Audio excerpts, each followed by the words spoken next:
คือบ่คนมันว่ะคือบ่คล้นมันว่ะมันบ่แม่นข้าวเบื่อนั่งดอกบ่บาดน่ะพุ่นน่ะเอาจัดลุเลยแต่โอ้แข็งเลยเด้น่ะพุ่นน่ะข้าวเบื่อเอาตัดลุได้ป่ะcát được bà nó nhiều buồn โอ้พี่น้อยเนาะเราเฮ็ดกินเองเนาะเก่งเนาะเฮ็ดหยังแน่เป็นน่ะน้องเคยแล้วนึ่งข้าวก็เป็นนอกจากแกงหน่อไม้นี่เจ้าเฮ็ดหยังแน่เป็น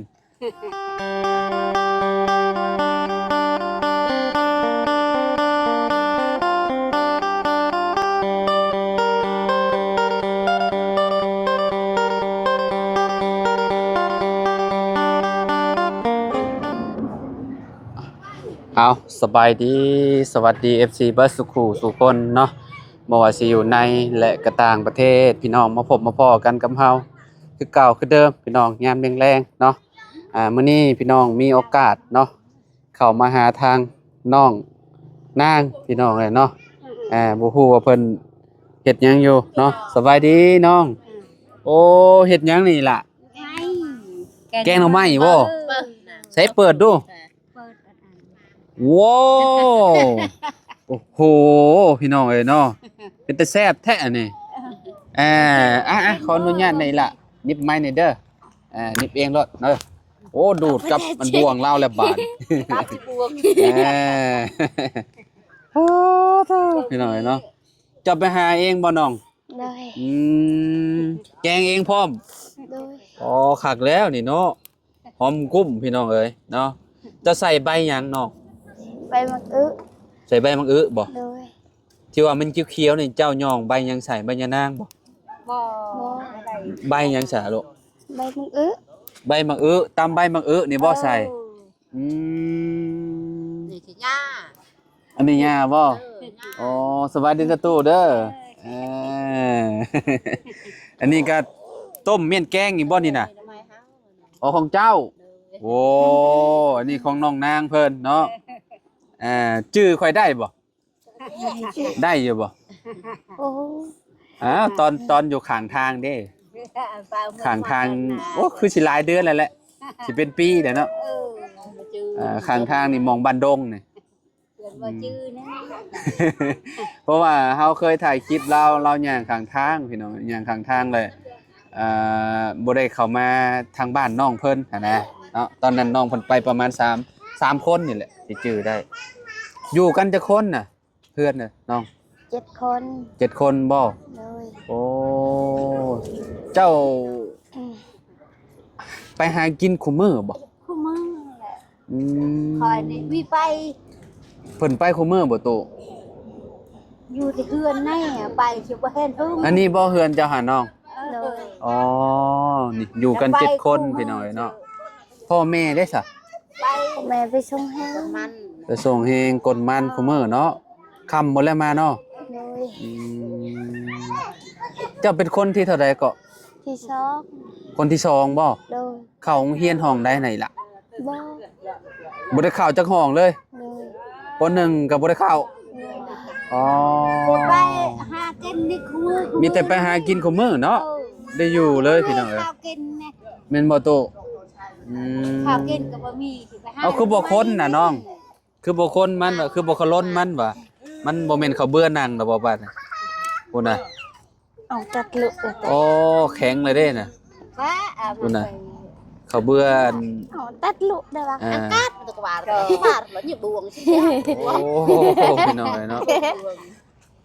เราเฮ็ดกินเองเนาะเก่งเนาะเฮ็ดหยังแน่เป็นน่ะน้องเคยแล้วนึ่งข้าวก็เป็นนอกจากแกงหน่อไม้นี่เจ้าเฮ็ดหยังแน่เป็นอาหารน่ะแจ่วป่นได้อยู่บ่ป่นปูป่นปลาบ่มีyếu ấy hảยังบ่ได้ชิมบ่ปรุงแล้วบ่เจ้าปรุงเครื่องปรุงแล้วเลยyếu ấy hả mà เจ้าก็กินชิมือเราแซ่บอยู่บ่โตเอาหยังมาใส่บัดนี้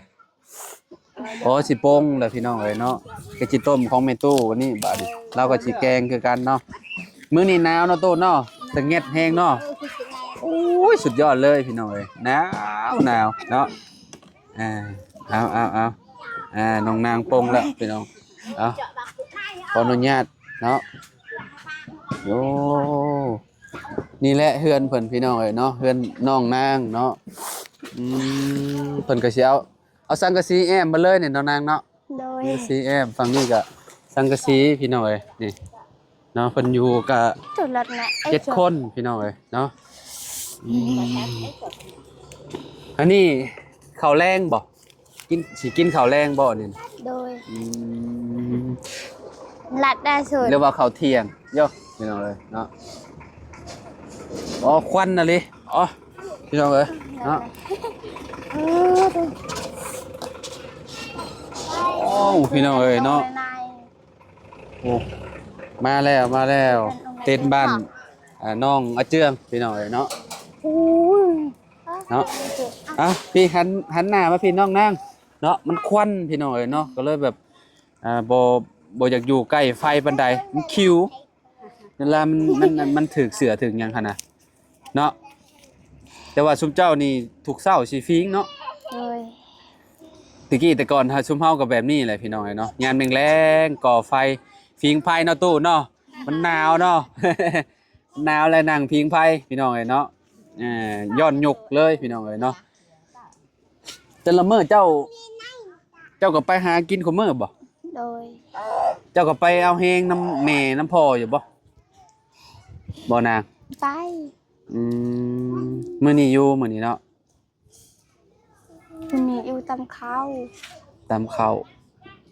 ตำยามเช้า โดย บ่แม่นโคกบินบ่ล่ะบ่ บ่ พี่น้องเอ้ยเนาะสิตำถูกเช้าบ่ โดย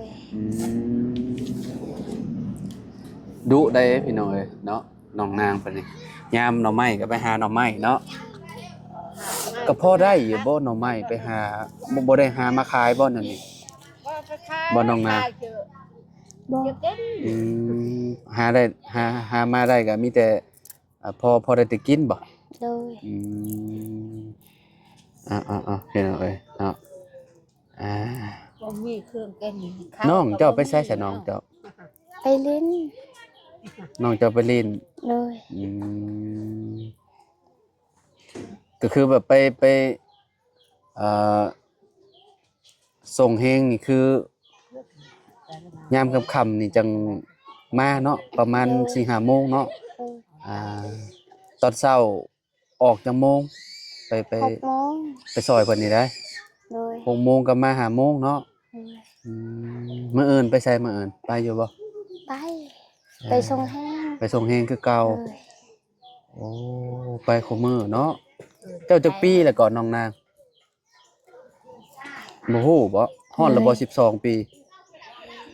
ฮอดแล้ว 12 ปีฮอดแล้วบ่ พอเขาบอก13 ปี เจ้า13เฮ็ดเวียกเลย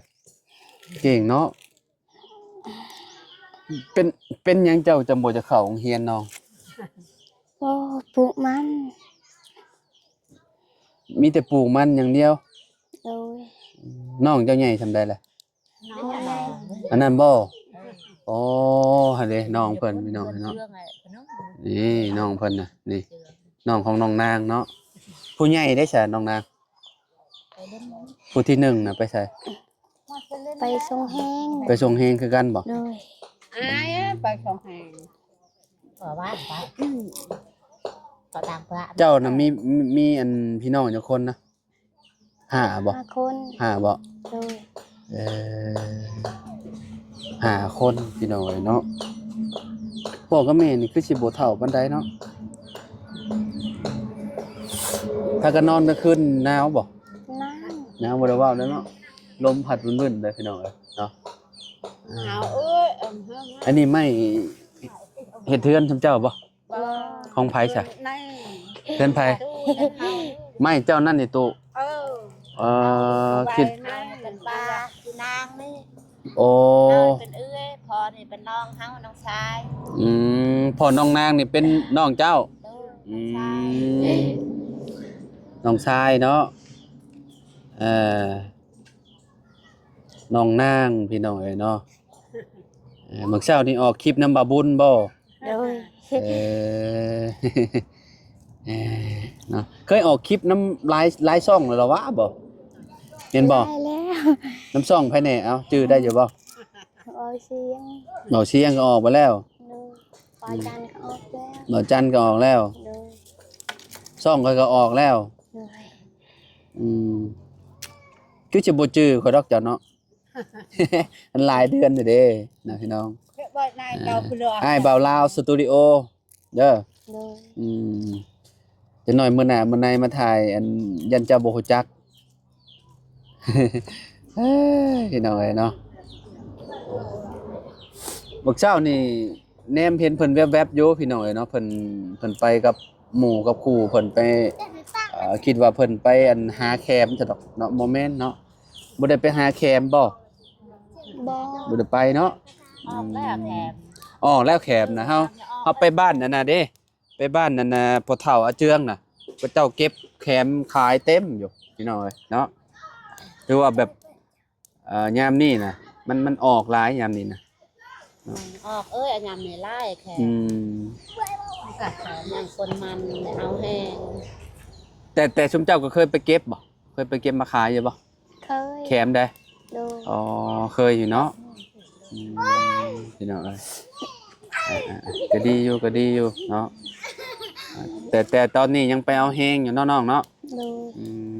ม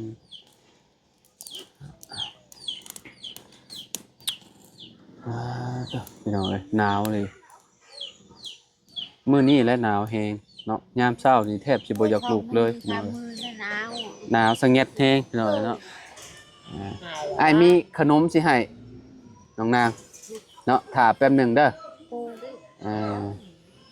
ดู พี่น้องเอ้ยเนาะทางเฮาก็เนาะแบบโดนๆจังได้ถ่ายน้องเพิ่นพี่น้องเอ้ยเนาะน้องเพิ่นก็ยังอยากอายๆในนั้นนึงบ่ต้องอายได้อล่ะเด้อ เลย ต้องกล้าลมกล้าปะกล้าเว้านำเด้อ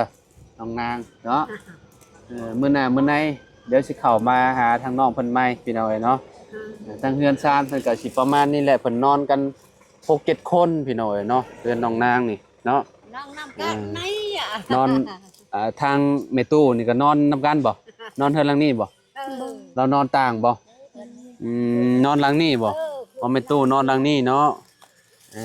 พี่น้อง น้อง เอ้ย นาง เนาะ เนี่ยนอน น้องนางนอนอยู่นี้เนาะน้องนางอ้ายเอาให้เด้อ ขอบใจ โดยมีขนมกับนมเด้อน้องหล่าเด้อเนาะพี่น้องเอ้ยพอดีแหละเอาให้น้องๆจะกินเด้อ ดู เอาน้าบ่าวไปปาเด้อมื้อนี้เด้อ ดู เดี๋ยวจังว่ากันใหม่เนาะเอาอยู่ดีมีแฮงโดยเนาะโอเคพี่น้องเนาะจังไดก็ขอบคุณพ่อแม่พี่น้อง FC เบิดทุกทุกคนเนาะที่ติดตามและเป็นกำลังใจให้เด้อพี่น้องเด้อเนาะไปพบไปพ้อกันคลิปหน้าสำหรับคลิปนี้ไปแล้วสบายดีพี่น้อง